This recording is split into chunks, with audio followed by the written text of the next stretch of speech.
Time for NFL Week 7 game picks. I'm Jay Covers Cunningham for In It to Win It, or you can call me JCC. Let's get right into our picks. First game we're looking at is the Los Angeles Rams versus the Jacksonville Jaguars. This is the fourth overseas game with an 8:30 a.m. kickoff. In the previous three, the last two went under their totals. I see the trend continuing here. We have two stout defenses facing off that are both top 10s in scoring defense and red zone defense. Puka Nacua hasn't practiced all week, and if he's unable to play, this fifth-ranked Rams offense looks much different. Both teams are near the bottom of the league in red zone offense. Add in the travel element, and this should be a little bit slow of a game with a lot of run-heavy offense that should sneak below the total. My first pick is under 44.5 total points. Now we're going to look at the New Orleans Saints versus the Chicago Bears. The Bears have won 3 straight, and the running game finally got going against Washington with DeAndre Swift, best performance of the year, rushing for 108 yards. The Bears' offense is playing better week by week, but they still make me question how good are they really. They are heavily penalized with 51 flags for minus 183 net yardage. Caleb is still missing easy layups, leaving points off the board, and 2 of their 3 victories came against the struggling Raiders and a Cowboy team that just lost CeeDee Lamb and has the worst defense in the league. New Orleans is 1-5 but has played against 4 good teams, all with good defenses. Spencer Rattler is starting to show promise as a starting quarterback and has enough weapons to keep this close against a Bears defense allowing 28.2 points per game. My official play is the New Orleans Saints plus 4.5 points. Let's move on to the Miami Dolphins versus the Cleveland Browns. This pick is pretty simple. Both teams are struggling at 1-5, but at least Cleveland has the third-ranked defense. This will be Gabriel's first home game, so I expect him to perform better without the pressure of being on the road. Keyshawn Junkins should have a big day on the ground against a Dolphins dead last rush defense, allowing 168.5 yards a game. After Miami's heartbreaking loss to the Chargers, Tua took no accountability and threw his teammates under the bus, saying that they were missing meetings and not showing up on time. That might be the straw that breaks the Dolphins' back, especially I couldn't see myself being motivated to play for Tua. My official play is the Cleveland Browns on the money line. Next game on the slate is the New England Patriots versus the Tennessee Titans. Mike Vrabel has tried to downplay returning to Tennessee. It's just another game. And even if that was somewhat true, the stage couldn't be set better for some payback and major revenge. The Titans are in total disarray. They fired their head coach. The offense is bottom of the league with only 6 offensive touchdowns through 6 games. And Cam Ward has been sacked 25 times, leading the NFL. The Pats have truly arrived with Drake May and Presley weekly and put himself in MVP contention. The Patriots should roll in this one, and I don't see Vrabel letting off the gas when they get up big. My official play is the New England Patriots minus 6.5 points. Now we're going to move over to the Los Angeles Raiders versus the Kansas City Chiefs.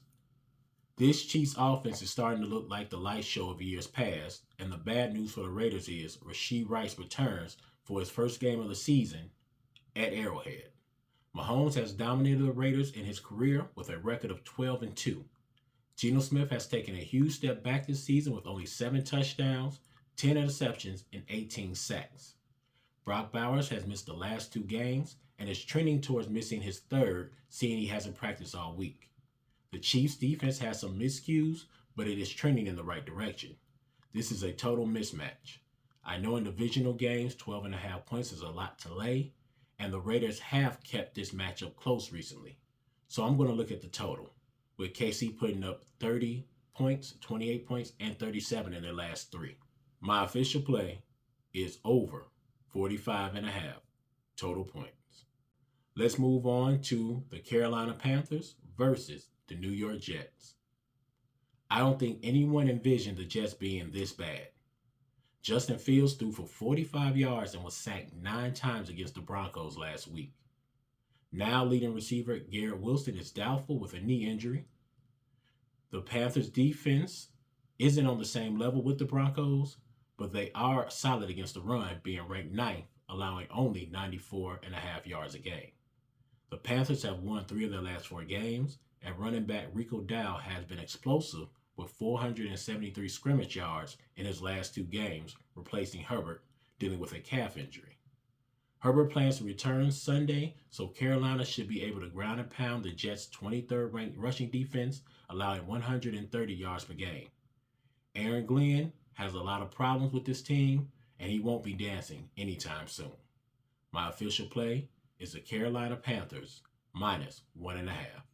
Now let's look at the Philadelphia Eagles versus the Minnesota Vikings. I believe everyone was shocked with how the Giants blew out the Eagles last week. The Eagles are in a funk, losing 2 in a row, but somehow are favored here. The Vikings are slightly better than the Eagles in almost all offensive metrics, except red zone and third down conversion rate, and defensively rank higher than the Eagles in all categories. Carson Wentz has fared well in release of J.J. McCarthy and will be playing at U.S. Bank Stadium. Vegas wants everyone to take the Eagles here, but not me. The Eagles are broken right now and are trying to find a solution. If not for a CeeDee Lamb drop, blocked field goal, and Travis Kelce drop interceptions, the Eagles could be 1-5 instead of 4-2. All of the media criticism makes things even worse, and this year Eagles team seems to fold under pressure. I'll take the home team in the points. My official play is the Minnesota Vikings +2.5. Now we're going to look at our late slate of action, and we got the New York Giants versus the Denver Broncos. Jackson Dart and Cam Scatterbull has the vibes high in New York, but just like every great frat party, it has to end at some point. Denver may have sleptwalked to a victory against the Jets, but will be wide awake at Empower Field in Mile High. Dart hasn't seen a defense like this Broncos defense, and the Giants' recent success has started with a strong running game, but Scatterbull should find life difficult against a unit allowing 89 yards per game. Denver offense has been up and down and should lead on a rushing attack here to keep moving the ball and the clock. I love the under when it was 42.5, but should still be safe at 40.5. My official play is under 40.5 total points.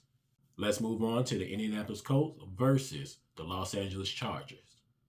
This game is truly a coin flip as the line hasn't moved since opening. So to pick a winner, we have to look at the facts we know. We know the Chargers' offensive line is missing key players and is struggling to protect Herbert. The Colts have 16 sacks on the year and are 6th in success rate when getting pressure. We know the Chargers have issues stopping the run because they're allowing 124.2 yards per game, and Jonathan Taylor leads the NFL with 603 yards, an average of 100.5 yards a game. Last but not least, Danny Dimes isn't going to be MVP, but the system around him is so good, he's set up to not fail. The Colts have 22 offensive touchdowns on the year, second only to the Lions with 24. Joe Alt is doubtful in this one, so life will be difficult for Herbert once again. My official play is the Indianapolis Colts +1.5.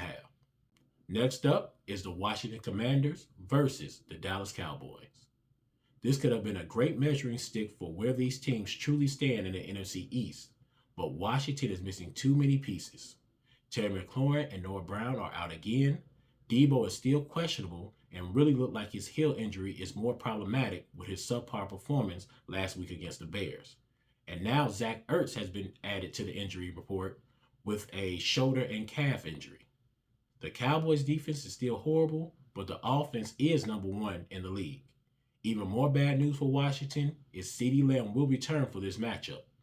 Both teams will score, but I feel Washington won't have the firepower to keep up. My official play is the Dallas Cowboys -1.5. Next game on the slate is the Green Bay Packers versus the Arizona Cardinals. I don't have an official play on this game. Due to injury news, we don't know if Kyler Murray playing or will it be Jacoby Brissett. So I'm going to give a lean, and that lean would be the Packers -6.5. I was kind of leaning towards Arizona with the points if Jacoby Brissett plays, but having that mystery, I'm not even going to touch this game. So let's move on to the Atlanta Falcons versus the San Francisco 49ers. The 49ers have been treading water and finding ways to win with an injury report longer than some children's Christmas list. But the season-ending injury to linebacker Fred Warner might sink this San Francisco team. Warner was the last piece of tape holding this defense together, and it showed once he exited last week against the Tampa Bay Buccaneers. The Buccaneers receiver were wide open continuously due to confusion and busted coverages. Atlanta has the second-ranked offense in the league with Bijan Robinson and Drake London leading the way. Mac Jones struggled with different defensive looks Tampa Bay threw at him, leading to him throwing 2 interceptions and looking uncomfortable in the pocket. Now he faces the Falcons' #1 ranked defense that made Josh Allen look below average. Kyle Shanahan is a brilliant head coach, but he doesn't have the cards to be able to win this poker hand. I see him folding early in this one. The Falcons are stating their claim in the NFC, and I'm all ears. My official play and winner's lock is the Atlanta Falcons plus 2.5 points. And those are our picks for NFL Week 7 Sunday action. We'll have a separate video for Monday Night Football. As always, please like, share, comment, and subscribe to the channel to help grow the winner circle. We'll have day 4 of our ladder posted later today. I'm JCC for In It to Win It. And remember, you gotta be in it to win it.